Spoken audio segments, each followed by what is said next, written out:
सुप्रभात विद्यार्थियों, मैं आपकी हिंदी अध्यापिका ज्वाली शर्मा और हम पढ़ रहे हैं हमारी पाठ्य पुस्तक गुलमोहर का पाठ 8। जैसा कि हमने इसके पाठ को अच्छे से पढ़ लिया था, उसके बीच के प्रश्न उत्तर भी हमने काफ़ी अच्छे से करे थे ना बीच में से मैंने आपसे पूछे थे पिछले वीडियो में, और हमने इससे संबंधित प्रश्न उत्तर भी किए थे। हमने दीर्घ उत्तर तक किया था और मैं उम्मीद करती हूँ आप सभी को बहुत अच्छे से समझ में आ गया होगा। तो अब हम इसके आगे का प्रश्न करेंगे। तो आप सभी अपने पाठ्य पुस्तक का पेज नंबर 74 यानी 74 निकाल लीजिए। इसमें हम 5वें नंबर का प्रश्न कर रहे हैं, तो आप सबने निकाल लिया। अब हम करते हैं 5वें नंबर का प्रश्न है, निम्नलिखित का आशय स्पष्ट कीजिए। निम्नलिखित का जो हमको लाइन दे रखी है उसका हमको मतलब बताना है। क है, अगर हमें अपने समाज और देश को आगे ले जाना है तो हमें इस स्वच्छ और सुंदर बनाना ही होगा। तो अगर हमें इसे स्वच्छ और सुंदर बनाना ही होगा। अब इस लाइन का मतलब क्या है, क्या कहना चाहिए लाइन? तो इसका मतलब ये है, देखो क्या होता है, हर जो देश है वो चाहता है कि उसका देश प्रगति करे, आगे बढ़े, सुंदर स्वच्छ दिखे। क्यों? क्योंकि अगर वह स्वच्छ और सुंदर होगा तो कहीं ना कहीं जो बाहर के लोग हैं, पर्यटक लोग हैं, वो आएंगे, उनको देखेंगे, घूमेंगे, उसकी सुंदरता की तारीफ करेंगे, अपने वापस शहर जाएंगे, अपने देश जाएंगे और वहाँ जाएंगे तो और लोग आएंगे। तो इस तरीके से जब पर्यटक आएंगे तो हमारा जो पर्यटन व्यवसाय है वो बहुत अच्छा चलेगा और हमारे देश को मौद्रिक लाभ भी होगा। कहीं ना कहीं मौद्रिक लाभ से यानी पैसों के लाभ से हमारा देश आगे प्रगति कर सकता है। तो सभी देश ऐसा चाहते हैं, तो हमारा भारत देश भी ऐसा ही चाहता है। तो इसका क्या आशय स्पष्ट रूप से हम पढ़ते हैं, देखिए आशय। साफ सुथरे देशों और शहरों में पर्यटन की अपार संभावनाएं होती है। पर्यटन मतलब बाहर से घूमने वाले आते हैं लोग, उनके ना पर्यटन से देश में विदेशी मुद्रा का प्रभाव होता है ना। जितने लोग आएंगे उतनी विदेशी मुद्रा आएगी। स्वच्छता से समाज और देश के नागरिक स्वस्थ रहते हैं। अतएव मतलब इसलिए ही आधुनिक स्वस्थ और प्रगतिशील रास्ते बनने के लिए समाज और देश को स्वच्छ और सुंदर बनना ही होगा। सभी को समझ में आ गया इसका मतलब? अगला देखिए, ख नंबर का है, इसमें व्यक्तिगत सफाई के साथ साथ सामाजिक सफाई भी आवश्यक है।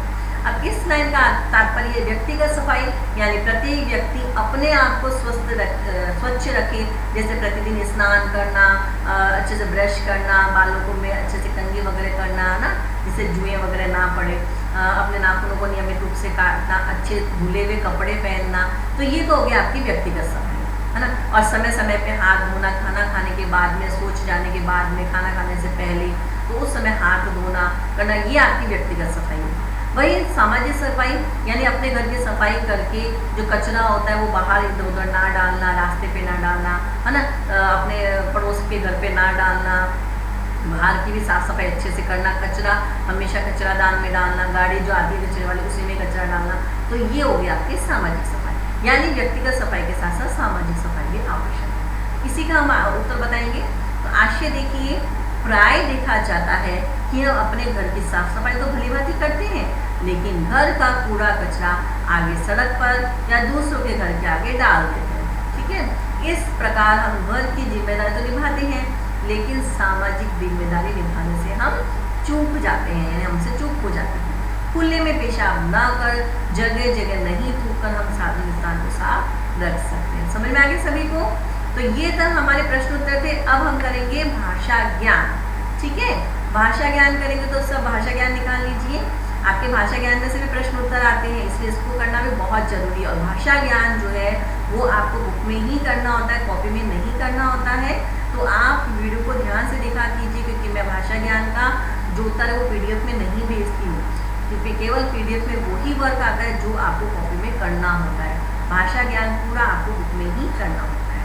तो पहला प्रश्न है, दिए गए शब्दों के समानार्थक शब्द पाठ से ढूंढकर लिखिए। समानार्थक शब्द का मतलब होता है समान ही अर्थ वाले शब्द, या आप कह सकते हो पर्यायवाची शब्द। चाहे आप पर्यायवाची शब्द कीजिए चाहे समान अर्थ कीजिए। पर्यायवाची मतलब का भी यही होता है कि एक उस शब्द के एक जैसे अर्थ वाले शब्द, है ना। तो समानार्थक मतलब समान ही अर्थ वाले शब्द, पर्यायवाची या समानार्थी शब्द एक ही मतलब। तो इसमें क नंबर पे है साफ, इसका क्या होगा? स्वच्छ, क्या होगा? स्वच्छ।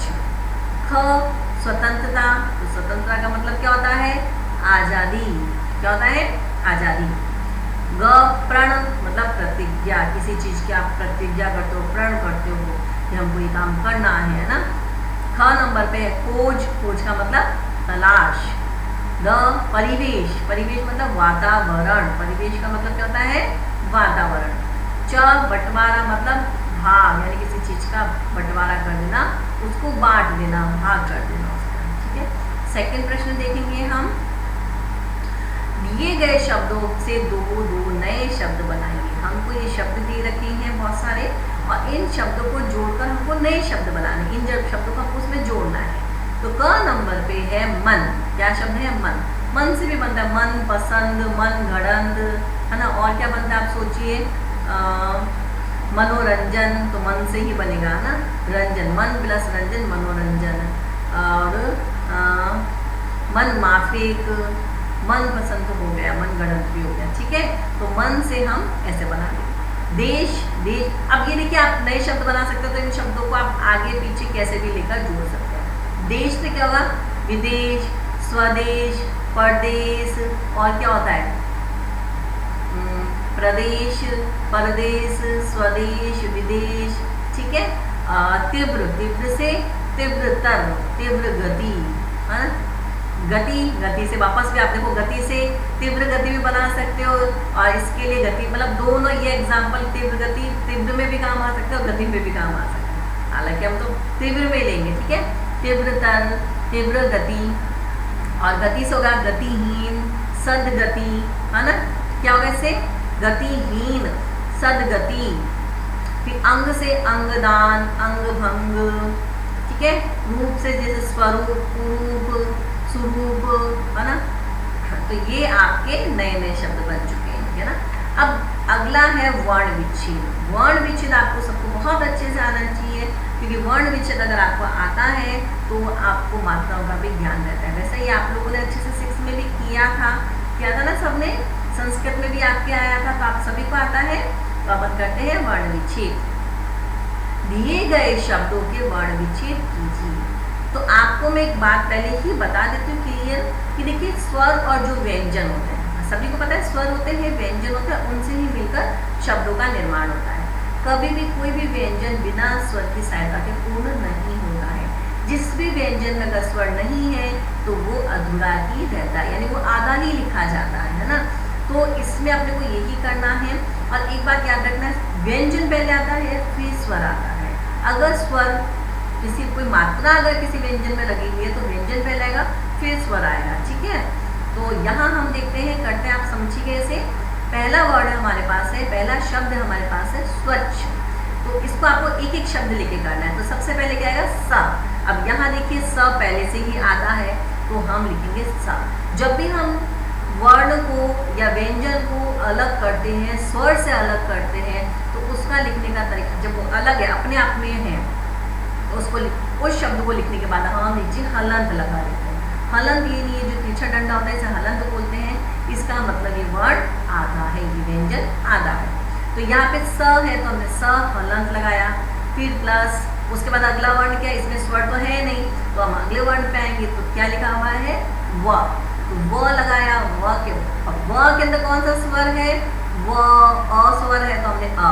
अब जैसे ही हमने इसमें से अ हटाया तो हमारा व भी आधा हो गया, तो हमने इसके नीचे भी हलंत लगा दिया। फिर आएगा च। च पहले से ही आधा है तो च हलंत लगाया, और छ के अंदर मात्रा किसकी है? अ की है, तो छ हलंत और अ। आपको केवल व्यंजन के नीचे ही हलंत लगाना है, स्वर के नीचे हलंत नहीं लगाना, ठीक है। अगला है राष्ट्रपिता। क्या है? राष्ट्रपिता। तो सबसे पहले हम लेंगे शब्द रा। तो र प्लस आ, तो र में से आ हटा दे तो र आधा हो गया, तो र के नीचे हलंत आ गया। श, तो श के नीचे हलंत। अब यहाँ देखिए त आधा है और र पूरा है। तो ये त आधा होता है, र पूरा होता है, तो हम इसी तरीके से लिखेंगे। पहले हम ट लिखेंगे, देखो यहाँ श है, श भी आधा है, इसमें कोई स्वर नहीं है, ट में भी कोई स्वर नहीं है। फिर र लिखकर र में कौन सा स्वर है? अ, तो हम लिखेंगे इस तरीके से। फिर पी, तो प और ई की मात्रा, पी ता, त और आ की मात्रा, ठीक है। ऐसा मत सोचना कि मात्रा छोटी तो आपने व्यंजन से पहले मात्रा लगाई, हमेशा व्यंजन पहले आएगा फिर स्वर आएगा। अगर स्वर से कोई शब्द स्टार्ट हो रहा है, जैसे मान लीजिए औजार, तो आप स्वर पहले लिख देंगे, जैसे उदय तो ऊ आपने पहले लिखा है ना। लेकिन अगर जैसे द आया तो द प्लस अ लिखेंगे, अ प्लस द नहीं लिखेंगे, ओके। अगला है सप्ताह, तो इसका कैसे लिखेंगे, स के अंदर कौन सा स्वर है, अ, तो स हलन अ, प हलन, अब प के अंदर कोई स्वर नहीं है तो अगला शब्द पकड़ेंगे ता, तो त हलन आ, ह हलन और अ, तो ये हमारा सप्ताह शब्द बना। अब है शौचालय, तो शौचालय में शौ में से श प्लस औ निकाला, च प्लस आ, ल प्लस अ और य प्लस अ, जितने भी हमने व्यंजन लिए उन पे सब पे हलन लगा दीजिए। तो ये हमारा हो गया वर्ण विच्छेद। अब देखिए अगला टॉपिक हमारा है, जो प्रश्न है वो हमारा क्रिया से संबंधित है। तो हम पहले इसके संबंध में पढ़ेंगे और फिर हम मतलब आपके जो क्रिया से संबंधित टॉपिक है पाठ के अंदर भी ये देखिए, है ना। तो ये मैं पहले आपको थोड़ा सा एक्सप्लेन करूंगी, उसके बाद में आपको इससे संबंधित प्रश्न उत्तर कराऊंगी, ओके। तो सभी ध्यान दीजिएगा। पहला क्रिया, अब ये देखिए क्रिया टॉपिक जो आपका यहाँ पे हो जाएगा कंप्लीट। तो आप ये मत कहना कि मैम आपने क्रिया टॉपिक नहीं कराया, मैं क्रिया आपको यहाँ पे करा रही हूँ, ओके। जिन शब्दों से किसी काम का करना, आई थिंक मैंने क्रिया आपको करवा दिया है हिंदी के अंदर ना, चलो कोई बात नहीं, मैं एक बार वापस एक्सप्लेन कर देती हूँ ना। जिन शब्दों से किसी काम का करना या होना पाया जाए उन्हें क्रिया कहते हैं। जैसे लिखना, नाचना, गाना, हंसना, रोना, ये सब क्रिया है। सभी को पता है क्रिया किसे कहते हैं, जो भी आप काम करते हो, जो भी आप एक्शन करते हो वो क्रिया कहलाता है, ठीक है। अब क्रिया मतलब काम करने वाला कर्ता कहलाता है, ये हो गया। क्रिया पता चल गया, जो क्रिया की जा रही है पर जिसके द्वारा की जा रही है वो कौन कहलाएगा, कर्ता। इंग्लिश में समझो तो सब्जेक्ट, कर्ता कौन है, सब्जेक्ट, और क्रिया क्या है, वर्ब है, ठीक है। तो कर्ता क्या होता है, काम करने वाला होता है, वो कर्ता कहलाता है। जैसे अंशु नाचने लगी, तो अंशु नाचने लगी, तो नाचना तो क्या हो गया आपके, क्रिया हो गया। और कौन नाच रहा है, अंशु, अंशु क्या हो गया, कर्ता हो गया, ठीक है। इस वाक्य में नाचने का कार्य अंशु द्वारा किया जा रहा है, इसलिए अंशु क्या हो गया, कर्ता है। अब धातु, देखिए धातु शब्द इसलिए यहाँ बताया गया है क्योंकि संस्कृत में क्रिया को आप धातु कहते हो। संस्कृत है आपके सभी के कोर्स में, है ना संस्कृत, तो संस्कृत में हम क्रिया को क्या कहते हैं, धातु कहते हैं। क्रियाओं का जो मूल रूप होता है, जो बिल्कुल मूल रूप है, जैसे पठ, रो, नाच, खा, ये ना हटा दो, पीछे का ना हटा दो तो मूल क्रिया आ जाएगी, उसको हम धातु कहते हैं। जैसे खाना है तो ना हटा दो तो खा आपकी मूल धातु, गाना है तो गा आपकी मूल धातु है ना, तो धातु कहलाती है। क्रियाओं का मूल रूप धातु कहलाता है। क्रिया शब्दों का निर्माण धातु से ही होता है। लिखना क्रिया की धातु क्या है, लिख, ना हटा दो। तो आपको कभी भी मूल क्रिया निकालनी है, मूल धातु निकालनी है, तो आप अपन जो बोलते हैं नाचना, खाना, गाना, हंसना, रोना, तो जो ना शब्द को हटा दो तो मूल क्रिया आपके सामने आ जाएगी, मूल धातु आपके सामने आ जाएगी। लिखना क्रिया की धातु लिख है। जो क्रिया शब्दों के मूल में होता है वह अंश धातु कहलाता है, जैसे खा, जा, पठ आदि ये क्रिया है। अब क्रिया के भेद है ना, दो होते हैं, ठीक है। कर्म के आधार पे होते हैं और दूसरा प्रयोग के आधार पे होते हैं। दो प्रकार से होते हैं क्रिया के भेद। तो पहले हम पढ़ेंगे कर्म के आधार पर। तो कर्म के आधार पर कैसे होता है, दो भेद होते हैं, अकर्मक क्रिया, सकर्मक क्रिया। अकर्मक क्रिया जिसके अंदर कर्म नहीं होता है और सकर्मक जिसमें कर्म होता है। तो अपन पढ़ते हैं, देखिए ध्यान से।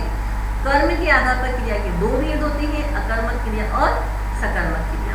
अकर्मक क्रिया जिस क्रिया के व्यापार का फल कर्ता पर ही रहे, जिसके साथ कर्म की आवश्यकता नहीं हो, उसे अकर्मक क्रिया कहते हैं। एग्जाम्पल देखिए, इसका उदाहरण देखिए। योजस्व हंस रहा है, शेर दहाड़ रहा है। अब योजस्व हंस रहा है तो हंस रहा क्या हो गई, क्रिया हो गई। और कौन हंस रहा है, ओजस्व हंस रहा है, तो जो ओजस्व कर्ता हो गया, तो यहाँ कहीं पे कर्म है नहीं है। शेर दहाड़ता है, दहाड़ना क्रिया हो गया। कौन दहाड़ रहा है, शेर दहाड़ रहा है, तो शेर क्या हो गया, कर्ता हो गया, तो यहाँ पे भी कर्म नहीं है। तो जहाँ पे कर्म नहीं होता वो अकर्मक क्रिया कहलाती है। अब सकर्मक क्रिया क्या होती है, जिस क्रिया में कर्म पाया जाता है वह सकर्मक क्रिया। नाम से पता चला, अकर्मक जिसमें कर्म नहीं है, सकर्मक जिसमें कर्म है। तो जिस क्रिया में कर्म पाया जाता है वह सकर्मक क्रिया कहलाती है। जैसे नेहा दूध पी रही है। अब पीना क्या हो गई, क्रिया हो गई, और कौन पी रही है, नेहा पी रही है। तो यहाँ पे नेहा हो गया आपका कर्ता, लेकिन एक शब्द और है, दूध। तो नेहा क्या पी रही है, दूध पी रही है ना। कर्ता का जो पूरा जिस पे भार होता है वो कर्म कहलाता है। तो यहाँ पे आपको पता चला कि कर्म क्या है, दूध यहाँ कर्म है। अंशु पुस्तक पढ़ रही है, तो अंशु पढ़ रही है, तो पढ़ना क्या हो गया, क्रिया हो गई। अंशु क्या हो गया, कर्ता हो गया, और क्या पढ़ रही है, पुस्तक। देखिए इस तरीके से भी आप पता लगा सकते हैं कि जब आप उस जो भी लाइन है उसको आप प्रश्न बनाते हैं तो उसमें क्या का प्रश्न बनता है, तो वहाँ पे सकर्मक क्रिया है, वरना वह सकर्मक क्रिया नहीं है। जैसे मैंने बोला नेहा क्या पी रही है, प्रश्न बना, नेहा दूध पी रही है, तो क्या की जगह दूध उत्तर आ रहा है, यानी ये सकर्मक क्रिया है। वही मैंने बोला ओजस्व क्या हंस रहा है, तो ये तो हाँ या ना में उत्तर आएगा, इसका आएगा ना हाँ या ना में, है ना। तो ये क्या हो गया, ये आपके अकर्मक क्रिया हो गया कि ओजस्व क्या हंस रहा है, हाँ हंस रहा है। लेकिन अपन ने पूछा नेहा क्या पी रही है, नेहा दूध पी रही है, तो हमारे पास एक शब्द आया, नया शब्द, हाँ या ना में उत्तर नहीं आया, तो ये सकर्मक क्रिया कहलाया। अब दूसरा मैंने बताया था प्रयोग की दृष्टि से, तो प्रयोग की दृष्टि से क्रिया के 5 भेद होते हैं। कितने होते हैं, 5। कर्म की दृष्टि से 2 भेद होते हैं, अकर्मक, सकर्मक, और प्रयोग की दृष्टि से क्रिया के 5 भेद होते हैं। कौन कौन से होते हैं, देखिए।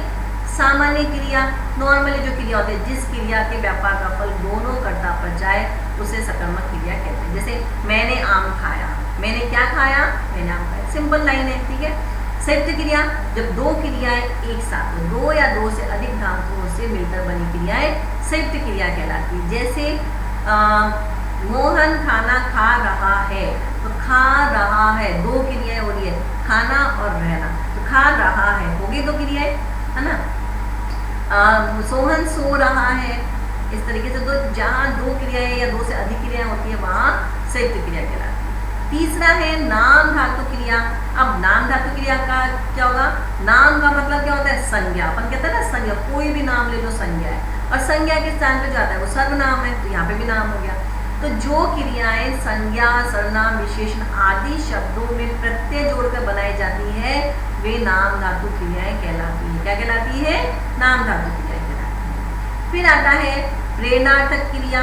जब कर्ता स्वयं कोई काम न करके किसी अन्य को प्रेरित करता है, प्रेरणार्थक क्रिया कहलाती है। जैसे मैंने मोहन से खाना बनवाया, तो मैंने स्वयं नहीं बनाया बल्कि मैंने बनवाया, तो बनवाया शब्द है। मैंने पाठ पढ़वाया, मैंने लेख लिखवाया, तो लिखवाया, पढ़वाया, है ना, करवाया, नचवाया, वाया वाया, मतलब अपन स्वयं ना करके अपन किसी दूसरे से काम करा रहे हैं, तो वहाँ प्रेरणार्थक क्रिया कहलाएगी। मतलब अपन ने प्रेरणा दी, सामने वाले ने काम किया, तो प्रेरणार्थक, ठीक है। अगला है पूर्वकालिक क्रिया। मुख्य क्रिया से पहले होने वाली क्रिया पूर्वकालिक क्रिया। इसमें भी 2 क्रियाएं आती है, लेकिन इसमें 2 काम आते हैं। जैसे एग्जाम्पल दे रखा है, जैसे ना आयुष ने भागकर बस पकड़ी, तो पकड़ना ये भी क्रिया हो गई, और भागकर भागना ये भी क्रिया हो गई, 2 क्रिया हो गई। लेकिन इसमें आयु ने भागकर एक क्रिया समाप्त हो गई, फिर दूसरी क्रिया आई बस पकड़ी, तो 2 क्रिया आई। तो जो पहले वाली क्रिया है वो पूर्वकालिक क्रिया कहलाएगी। पूर्वकालिक का मतलब ही होता है पहले वाली क्रिया। पूर्व मतलब पहला, पहले वाली क्रिया जो मुख्य क्रिया से पहले आती है वो पूर्व क्रिया। जैसे बच्चा रोकर सो गया, तो सोना भी क्रिया हो गई, सो गया ये तो आगे आपके संयुक्त क्रिया, और रोकर आगे आपके पूर्वकालिक क्रिया, है ना। तो बच्चा रोकर, तो ज्यादातर पूर्वकालिक क्रिया में कर या करके लगता है। जैसे मैं घर जाकर खाना खाऊंगी, तो खाना एक अलग क्रिया है और जाकर एक अलग क्रिया होगी। तो जो पहले वाली क्रिया है वो आपकी पूर्वकालिक क्रिया कहलाएगी। अब ये आपकी बुक में लिखा हुआ है, देखिए, जिन शब्दों से कार्य की होने या किए जाने का व्यक्ति वस्तु की अवस्था स्थिति का बोध हो क्रिया कहलाती है। क्रिया के 2 भेद हैं, अकर्मक क्रिया और सकर्मक क्रिया, ये मैं आपको समझा चुकी हूँ, ठीक है। तो आपके प्रश्न क्या बनता है कि आपको आपके पाठ में से अकर्मक और सकर्मक क्रिया छांटकर लिखनी है। अकर्मक क्रिया कौन सी है, सकर्मक क्रिया कौन सी है। तो यहाँ मैंने कुछ लिखे हुए हैं इसके उदाहरण, तो आपको 5 उत्तर देना था, तो अपन देखते हैं। अकर्मक क्रिया में है गांधी जी ने समझ लिया। अब यहाँ कर्म है, नहीं, समझ लिया, ये आपकी संयुक्त क्रिया हो गई है ना, और इसके साथ गांधी जी कर्ता हो गए, तो कर्म तो इसमें है ही नहीं, तो क्या कहलाएगा ये अकर्मक क्रिया। दूसरा है स्वच्छता अभियान चल रहा है, अभियान चल रहा है ना, और स्वच्छता क्या हो गया आपके कर्ता, स्वच्छता अभियान तो आपके कर्ता हो गया, और चल रहा है आपके क्रिया हो गई, कर्म तो है ही नहीं। मक्खी एक दिन में 3 किलोमीटर उड़ती है, मक्खी इसमें क्या हो गया कर्ता, और उड़ना क्या हो गया क्रिया। अब आप कहोगे मैम एक दिन में 3 किलोमीटर, पर ये कर्म नहीं है। यहाँ मैंने कहा ना किस क्या का जो प्रश्न उठता है वो कर्म होता है। तो मक्खी क्या उड़ती है, तो आप लिखोगे हाँ उड़ती है, नहीं उड़ती है, तो ये तो हाँ नहीं का उत्तर हो गया। आपका उत्तर थोड़ी ना निकल के आया, नहीं निकल के आया। जैसे मैंने पहले बोला था नेहा दूध पीती है, नेहा क्या पीती है, तो दूध आपके आया था, शब्द आया था ना, तो ये भी क्या हो गया अकर्मक क्रिया का उदाहरण हो गया। हम अपने आसपास को बेहतर बना सकते हैं, और अगला है हर जीव जंतु सफाई पसंद होता है। तो ये आपके अकर्मक क्रिया के उदाहरण है आपकी बुक में से ही। और सकर्मक के उदाहरण देखिए, कृतज्ञ राष्ट्र ने अब जाकर स्वच्छता अभियान को अपनाया है। कृतज्ञ राष्ट्र क्या करता हो गया, क्या अपनाया है। अब यहाँ मैं प्रश्न बनाती हूँ, कृतज्ञ राष्ट्र ने अब जाकर क्या अपनाया है, क्या की जगह हमारे पास उत्तर आ रहा है स्वच्छता अभियान अपनाया है, आ रहा है स्वच्छता अभियान उत्तर, तो ये आपके सकर्मक क्रिया होगी। इससे गंदगी उसके पेट में पहुंच जाएगी, इससे गंदगी कहाँ पहुंच जाएगी, कहाँ, पेट में, उत्तर आ रहा है। खुले में शौच करना बीमारियों का आमंत्रण देना है। स्वच्छ भारत अभियान की राह में कई रुकावटें हैं, लोग कई प्रकार की बीमारियों की चपेट में आ रहे हैं। तो ये आपके सकर्मक क्रिया के उदाहरण है, ये आपके अकर्मक क्रिया के उदाहरण। आगे देखते हैं, दिए गए वाक्यों में से विशेषण शब्द छांट कर लिखिए। आप सभी को पता है विशेषण किसे कहते हैं, संज्ञा या सर्वनाम के पहले आने वाले शब्द जो कि विशेषता बताते हैं उनकी, उन्हें हम विशेषण कहते हैं, है ना। देखिए, स्वच्छ वातावरण का प्रभाव तन मन दोनों पर पड़ता है। कौन से वातावरण का, स्वच्छ, यानी वातावरण की विशेषता है कि वो स्वच्छ हो, तो यहाँ पे विशेषण क्या हुआ, स्वच्छ। कृतज्ञ राष्ट्र ने अब जाकर स्वच्छता अभियान को अपनाया है। कैसे राष्ट्र ने, कृतज्ञ, तो राष्ट्र की विशेषता हो गई कि वो कृतज्ञ है, तो इसमें विशेषण क्या हो गया, कृतज्ञ। अगला है, वे खुले में शौच करने का घोर विरोध करते हैं। कैसा विरोध करते हैं, घोर विरोध करते हैं, तो विरोध इसकी विशेषता होगी। देश में समस्त विद्यालयों में, विद्यालय कैसे, समस्त, तो विद्यालय की विशेषता क्या हो गई, सारे विद्यालय, ठीक है। स्वच्छ भारत अभियान में कई रुकावटें, वही भारत अभियान कैसा, स्वच्छ, तो यहाँ विशेषण है स्वच्छ। अगला प्रश्न देखिए, दिए गए अनेकार्थी शब्दों के अर्थ स्पष्ट करते हुए इन्हें वाक्य में प्रयोग कीजिए। अब यहाँ आपको देखना है, ये सारे शब्द एक जैसे दिख रहे हैं, जैसे मुद्रा, मुद्रा, मन, मन, पर इनके अर्थ अलग अलग हैं, ठीक है। तो इनको जब एक शब्द के अलग अलग अर्थ निकलते हैं तो हम उन्हें बोलते हैं अनेकार्थी। जब एक ही शब्द का दूसरे भी शब्द का एक ही अर्थ निकलता है तो हम समानार्थी बोलते हैं, क्या बोलते हैं, समानार्थी। तो अनेकार्थी हमको करना है, यानी एक ही शब्द के अलग अलग अर्थ करने हैं। तो पहला शब्द है मुद्रा, तो मुद्रा का क्या आएगा, भारत में विदेशी मुद्रा की कमी हो गई है। यहाँ मुद्रा से मतलब पैसे से है, ठीक है। और दूसरा मुद्रा का मतलब होता है एक आपके चेहरे का जो भाव होता है, वे गंभीर मुद्रा में बैठी थी, कैसे, गंभीर मुद्रा यानी गंभीर भाव में बैठी थी। अगला है मन, ठीक है। मन का मतलब देखो, यहाँ मन का मतलब होता है 40 किलो जो अपन बोलते हैं, 40 किलो को अपन मन बोलते हैं ना, मन एक टन ऐसा होता है ना, और एक मन होता है आपका अंदर का मन। तो मन में देखिए, आयोजन में एक मन का आटा इस्तेमाल हुआ, क्या होगा, एक मन का आटा इस्तेमाल हुआ।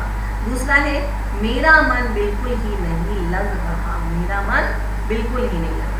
उसके बाद है प्रति, प्रति होता है किसी और के लिए अपन कहते हैं उसको प्रति, और शब्द कह सकते हैं। एक होता है प्रति यानी कि फोटोकॉपी जिसे अपन कहते हैं कि प्रति, ठीक है। तो पहले का उदाहरण देखिए, उसके प्रति मेरे मन में कोई दुख नहीं है, उसकी और मेरे मन में कोई दुख नहीं है। दूसरा प्रति यानी पत्रिका की एक प्रति मुझे दीजिए, यानी उसकी कॉपी मुझे दीजिए।